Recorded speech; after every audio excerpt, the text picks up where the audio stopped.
একজন পুরুষ যদি পরকিয়া করে তার শাস্তি কি? পুরুষ যদি পরকিয়া করে কিংবা নারী পরকিয়া করে শাস্তি একই।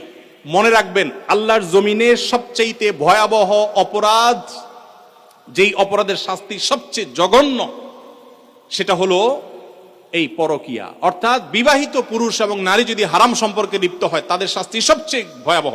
কেন শাস্তি ভয়াবহ জানেন?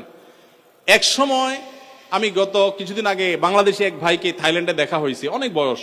ওনাকে জিজ্ঞেস করলাম বাচ্চা কাচ্চা কয়জন? বললো যে 2 জন। তো বললাম এত কম বাচ্চা কাচ্চা, কোনো বিধিনিষেধ আছে নাকি? বলে না ভাই, এক সময় আমাদের এই দেশে, থাইল্যান্ডের কথা আমি বলছেন, যে সন্তান বেশি নিলে সরকার পারমিট করতো না, 2টা বেশি পারমিশন দিত না। আর এখন সরকার উল্টা, বরং সন্তান বেশি নিলে আরো ভাতা দেয়। একই সমস্যা চায়নাতে। চাইনিজরা বিয়েকে মানে সন্তান গ্রহণ করার ক্ষেত্রে অনেক কড়াকড়ি করেছে। এখন বর্তমানে চাইনিজ সরকার পাগল পরা হয়ে যাচ্ছে, কারণ জেনারেশন গ্যাপ তৈরি হচ্ছে, সন্তান কেউ নিচ্ছে না। ইতালিরও একই অবস্থা। গোটা পৃথিবী আজকে সাফার করছে এইগুলোর কারণে।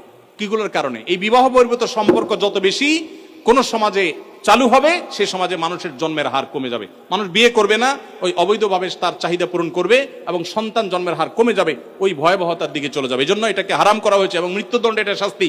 কোন স্বামী কোন স্ত্রী যদি পরকীয়া লিপ্ত হয় আল্লাহর জমিনে, সে সবচেয়ে বড় অপরাধী। শিরকের পর যে বড় অপরাধগুলো তার মধ্যে থেকে একটা।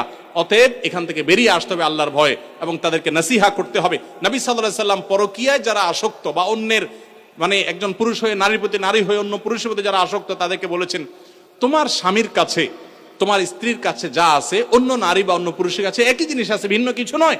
অতএব শয়তান তোমাকে বুঝায় না তুমি ওখানে গেলে সুখ পাবা, শান্তি পাবা। অতএব এগুলো থেকে আমাদের বেরিয়ে আসতে হবে।